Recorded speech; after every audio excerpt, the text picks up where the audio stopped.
নাহারগড়ের মাঝখানে একটি পুরনো বাড়ি ছিল। এই বাড়িটি ছিল হরিনাথ শর্মার, যিনি গরিব তো ছিলেন না, কিন্তু ধনীও ছিলেন না। আর এই বাড়ি থেকেই শুরু হয় এই দুই বোনের গল্প। একজন ছিল সীতা, সংস্কারের প্রতিমা, আর অন্যজন ছিল গীতা, অহংকারের দোকান। শুরুর দিকে দুই বোন একসাথে বড় হয়েছিল, এক থালায় খাওয়া, একসাথে ঘুমোনো। কিন্তু যেমন যেমন বয়স বাড়তে লাগলো, গীতার মনে এক অদ্ভুত হিংসা জন্ম নিতে লাগল। গ্রামে লোকজন সীতার প্রশংসা করত। সীতা তো দেবীর মতো, একেবারে মা সীতার মতো শান্ত আর দয়ালু। হ্যাঁ, ঠিক বলেছ, এমন বউ পেলে বাড়ি স্বর্গ হয়ে যাবে। এই কথাগুলো গীতার কানে বিষের মতো ঢুকতে লাগল। আমি সুন্দর, আমি বুদ্ধিমান, তবু সবাই শুধু সীতারই প্রশংসা করে কেন? ওর তো না চেহারা আছে, না বুদ্ধি, তবু সবাই ওকেই তেল মাখাচ্ছে। সীতা এসব জানত, কিন্তু সে চুপ থাকত, কারণ সে ভাবত গীতা আমার ছোট বোন, সময়ের সাথে সব বুঝে যাবে। একদিন হরিনাথ শর্মা দুজনকে কাছে ডাকলেন। এখন তোমাদের দুজনের বিয়ের সময় হয়ে গেছে। সীতা মাথা নিচু করল, আর গীতার চোখে উজ্জ্বলতা দেখা গেল। প্রথমে সীতার জন্য রামের প্রস্তাব এলো। রাম গরিব ছিল এবং খেতে কাজ করত, কিন্তু সে ছিল খুবই সৎ আর ভালো মনের মানুষ। গীতা এটা শুনে হেসে ফেলল। বাহ, বড় দিদি তো একেবারে কৃষক পেয়ে গেছে, এখন তো জীবন মজায় কাটবে। যাই হোক, ওর তো বেগার খাটা ভালোই লাগে। গীতার কথা শুনে সীতা কিছু বলল না, কিন্তু হরিনাথ বললেন, হ্যাঁ, সে গরিব, কিন্তু পরিশ্রমী, সৎ এবং ভালো মনের মানুষ। সীতা তার সাথে খুব সুখে থাকবে।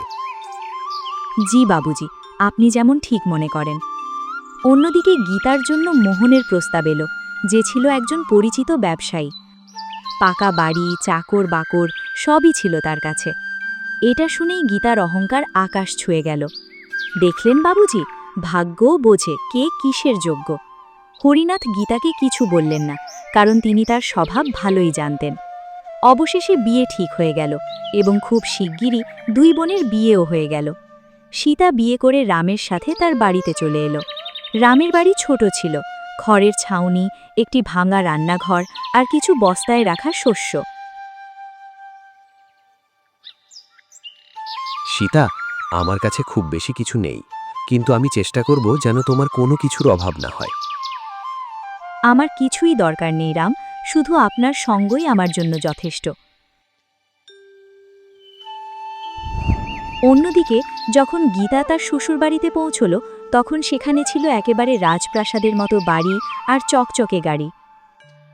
ওয়াও, এত ধনসম্পদ, এত নামযশ সবই আমার। এখন তো আমার শুধু আনন্দই আনন্দ। এখন তো সীতা আমার দিকে তাকাতেও পারবে না।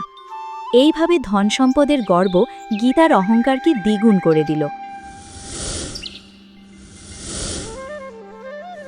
এই কমলা, এদিকে আয়, আমার ঘরটা ঠিকমতো পরিষ্কার করিনি কেন?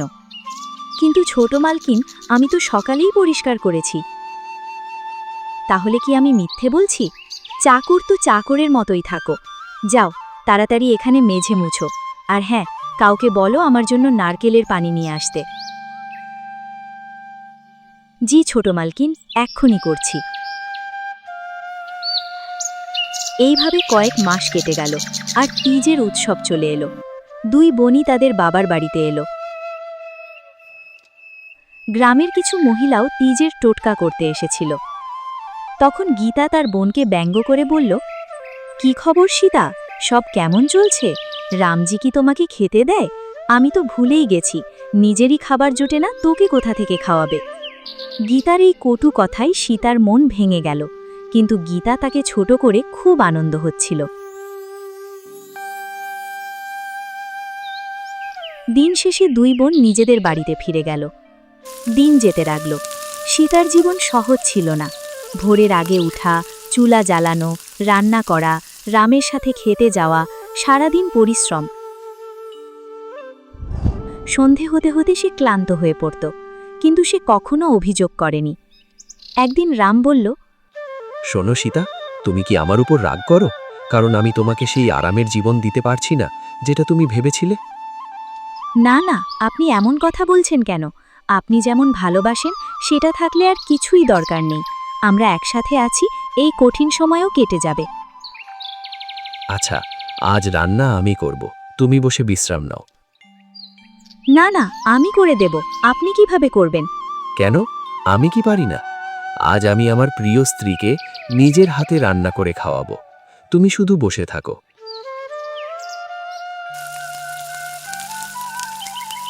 এইভাবে রাম চুলা জ্বালিয়ে রান্না করল এবং নিজের হাতে সীতাকে খাওয়ালো। একদিকে রাম তার স্ত্রীকে খুব ভালোবাসত, আর অন্যদিকে গীতা সব আরাম পেলেও একটি জিনিসের অভাব অনুভব করছিল, স্বামীর ভালোবাসা আর সম্মান। একদিন গীতা স্নান করে বেরিয়ে মাথায় আঁচল দিতে ভুলে গেল। তখন তার শাশুড়ি মমতা তাকে দেখে ফেলল। এই, তুই কি কিছু শিখে আসিসনি? বউ হয়ে কিভাবে থাকতে হয় জানিস না? মাফ করবেন মা, ভুল হয়ে গেছে, সামনে থেকে খেয়াল রাখব। খেয়াল রাখবি নাকি? জানি না কি দেখে তোকে আমার ছেলের সাথে বিয়ে দিয়েছে, গরিব অশিক্ষিত কোথাকার। শাশুড়ির কথা শুনে গীতার মন ভেঙে গেল। যে বিলাসিতার স্বপ্ন দেখেছিল তা তো সে পেয়েছিল, কিন্তু তার বিনিময়ে স্বামীর ভালোবাসা আর সম্মান হারিয়েছিল। শুরুর দিকে গীতার জীবন কোনো রানীর থেকে কম ছিল না। রেশমি শাড়ি, গয়না, দামি কাপড়, চাকর বাকর সবই ছিল। কিন্তু ধীরে ধীরে সে বুঝতে পারল স্বামীর ভালোবাসা ছাড়া এসব সবকিছুই অসম্পূর্ণ। মোহন সারাদিন দোকানে থাকত, সন্ধে ক্লান্ত হয়ে বাড়ি ফিরত, খেয়ে দিয়ে সরাসরি ঘুমিয়ে পড়ত। একদিন বিরক্ত হয়ে গীতা বলল, তুমি আমার জন্য সময় বের করো না কেন? মোহন রাগী গলায় বলল, তুমি একজন মহিলা, মহিলার মতো থাকো, বেশি প্রশ্ন করো না। তোমাকে সব আরাম দেওয়া হচ্ছে, এটাই যথেষ্ট। মোহনের কথা শুনে গীতার অহংকার চূর্ণ বিচূর্ণ হয়ে গেল। এভাবে কিছুদিন কেটে গেল। একদিন খবর এলো মোহনের বড় একটা ব্যবসার ডিল ভেঙে গেছে, প্রচুর লোকসান হয়েছে। মা, দোকানে বড় ক্ষতি হয়ে গেছে। যে বড় অর্ডারটা ছিল সেটা ক্লায়েন্ট হঠাৎ বাতিল করে দিয়েছে। আমরা ঋণ নিয়ে অনেক বিনিয়োগ করেছিলাম, এখন আমরা ঋণের বোঝায় ডুবে গেছি। বাবা, চিন্তা করিস না, ব্যবসায় এমন ওঠানামা হয়। কিন্তু পরিস্থিতি দিন দিন খারাপ হতে লাগলো, ঋণ বাড়তে লাগলো, অনেক টাকা আটকে গেল। মমতার আচরণও বদলে গেল। বউ, এখন এত সাজগোজ কমাও, পরিস্থিতি বোঝো, তোমার গয়নাগুলো আমাকে দাও, প্রয়োজনে কাজে লাগবে।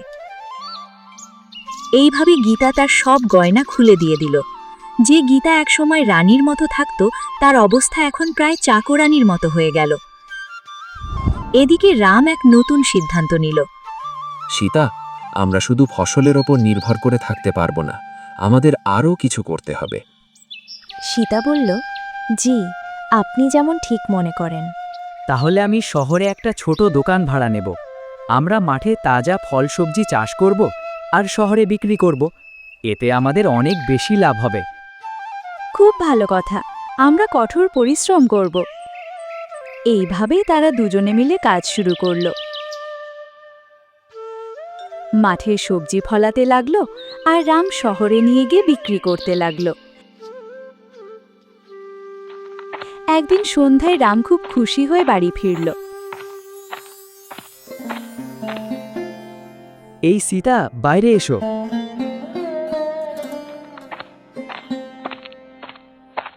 সীতা বাইরে এসে দেখল রামের হাতে কয়েকটা ব্যাগ। কি হয়েছে, আপনি এত খুশি কেন? আজ 10,000 টাকার সবজি বিক্রি হয়েছে। যদি এমনই চলতে থাকে আমরা খুব তাড়াতাড়ি ভালো অবস্থায় পৌঁছে যাব।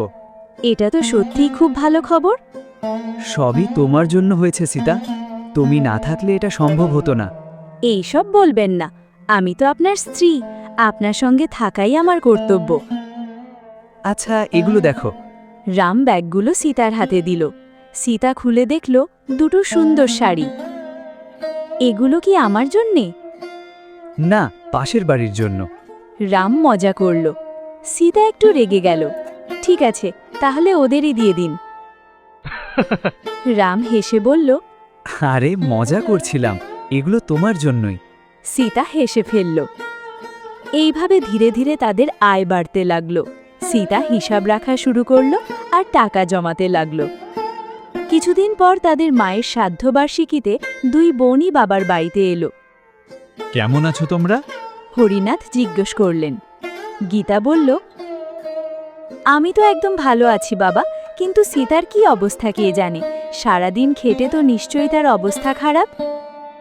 সীতা শান্তভাবে বলল, না ছোট বোন, তেমন কিছু নয়। রাম একটা নতুন কাজ শুরু করেছে, আর ভগবানের কৃপায় সব খুব ভালো চলছে। খুব শীঘ্রই আমরা নতুন বাড়িও কিনব। এই কথা শুনে গীতার ভেতরে আবার হিংস জেগে উঠল। এরপর কয়েকদিনের মধ্যেই মোহনের অবস্থা আরও খারাপ হয়ে গেল। ঘরের জিনিসপত্র বিক্রি হতে লাগল, চাকরদের বিদায় করে দেওয়া হলো। মমতা এখন প্রায় গীতাকে তিরস্কার করত। এই মেয়ে, তোর বাবার বাড়ি থেকে কিছু টাকা আনতে পারিস না? বল, যেন তোর স্বামীর একটু সাহায্য করে।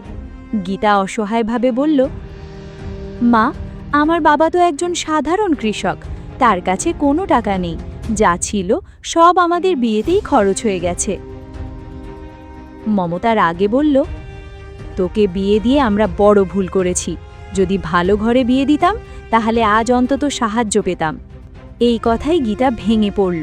সে বুঝতে পারল যে ধনসম্পদ নিয়ে সে গর্ব করত, আসলে সেটা তার নিজের ছিল না, আর সেই গর্বই আজ তার পতনের কারণ হল।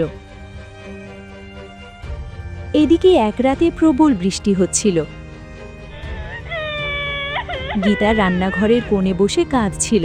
তার শাশুড়ির কণ্ঠ ভেসে আসছিল, অভাগিনী, তুই ডুবে মরিস না কেন? আমার ছেলের জীবন নষ্ট করে দিয়েছিস। মোহন সব শুনেও চুপ ছিল।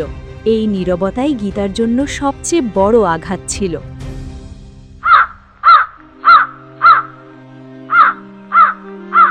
পরদিন পরিস্থিতি আরও খারাপ হয়ে গেল। দোকান বন্ধ হয়ে গেল, ঋণদাতারা বাড়ির সামনে এসে দাঁড়ালো। মমতা ঠান্ডা গলায় বলল, তুই নিজের বাবার বাড়ি চলে যা, এখানে তোকে খাওয়ানোর মতো আমাদের অবস্থা নেই। গীতার অহংকার পুরোপুরি ভেঙে গিয়েছিল। সে কিছু না বলে একটা ছোট পোটলা নিয়ে কাঁদতে কাঁদতে বাবার বাড়ির দিকে রওনা দিল। গীতা যখন বাবার বাড়িতে পৌঁছল, হরিনাথ অবাক হয়ে গেলেন। কি হয়েছে মা? তুই একা কেন? আর তোর চোখে জল কেন? বাবার কথা শুনেই গীতা ভেঙে পড়ল।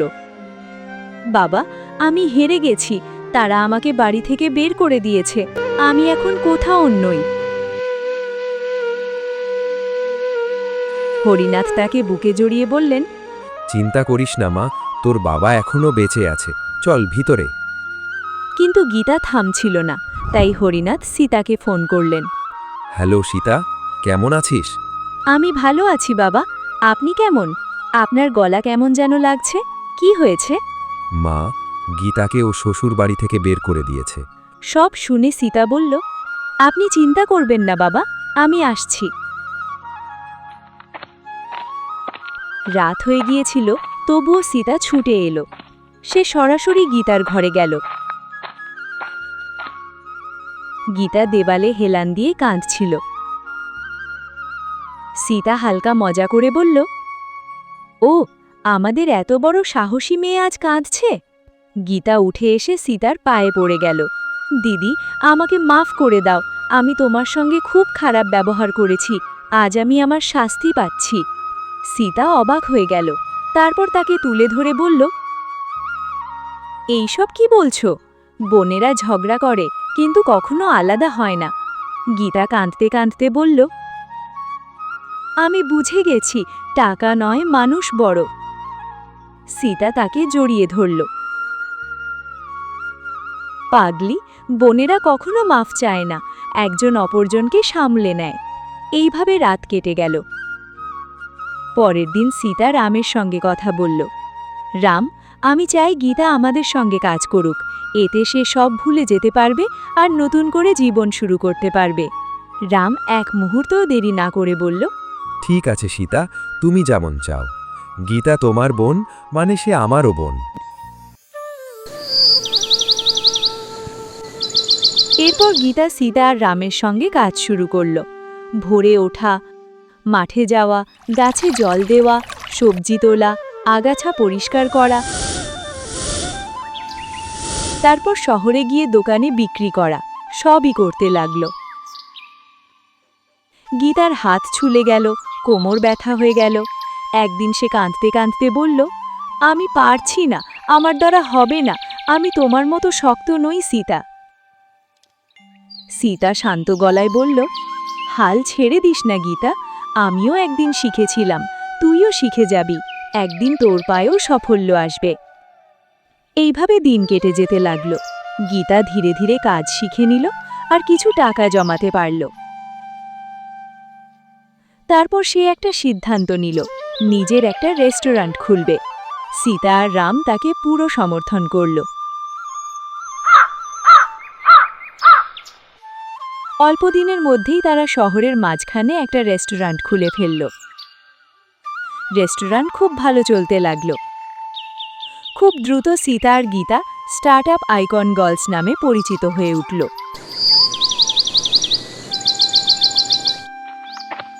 একদিন মোহন হরিনাথের বাড়িতে এলো। নমস্তে পিতাজি, গীতা কোথায়? হরিনাথ রেগে বললেন, এখন তোর গীতার সঙ্গে কি কাজ? ওকে এত কষ্ট দিয়েও তোর মন ভরেনি? মোহন মাথা নিচু করে বলল, আমার ভুল হয়ে গেছে, আমি গীতাকে আবার নিতে এসেছি। হরিনাথ কঠোর গলায় বললেন, যে মানুষ ভালো মন্দ বোঝে না আর আমার মেয়েকে ছেড়ে দেয়, তার কাছে আমি আবার মেয়েকে পাঠাবো? ঠিক সেই সময় সীতা আর গীতা সেখানে এসে পৌঁছল। মোহন বলল, গীতা, আমি তোমাকে নিতে চাই। সীতা বলল, এত কিছু করার পরও তোমার মন ভরেনি? তুমি চুপ থাকো, আমি গীতার সঙ্গে কথা বলছি। এবার গীতা দৃঢ় গলায় বলল, মিস্টার মোহন, ভদ্রভাবে কথা বলেন, উনি আমার দিদি, আর আপনি বলুন আজ হঠাৎ আমাকে মনে পড়ল কেন? মোহন বলল, আমি আমার ভুল বুঝেছি, আমি তোমাকে আবার নিতে চাই। গীতা হেসে বলল, সত্যি, আজ আমার কাছে টাকা আর সম্মান এসেছে তাই আমাকে মনে পড়েছে? তুমি শুধু স্বার্থপর মানুষ। তুমি আমায় অপমান করছো। মোহন চিৎকার করল, অপমান তারই হয় যার সম্মান আছে, তোমার মতো মানুষের কোনো সম্মানই নেই, এখান থেকে চলে যান। মোহন রেগে গিয়ে চলে গেল। আমি তোমাদের দেখে নেব। গীতা বলল, হ্যাঁ, দেখে নিও। এরপর দুই বোন অনেক উন্নতি করল। সীতা আর রাম মিলে গীতার জন্য একজন ভালো ছেলে খুঁজে পেল, কৃষ্ণ। গীতার আবার বিয়ে হলো, এবার ভালোবাসা আর সম্মানের সঙ্গে। এইভাবে দুই বোন সুখে শান্তিতে জীবন কাটাতে লাগলো। এই রকম আরও ভিডিও দেখার জন্য এই চ্যানেলটিকে অবশ্যই সাবস্ক্রাইব করো আর ভিডিওটিতে লাইক করে কমেন্টে জানাও তোমরা কোথা থেকে ভিডিওটি দেখছো। যারা সাবস্ক্রাইব করবা, পরবর্তী ভিডিওতে তাদের নাম পড়ে শোনাবো।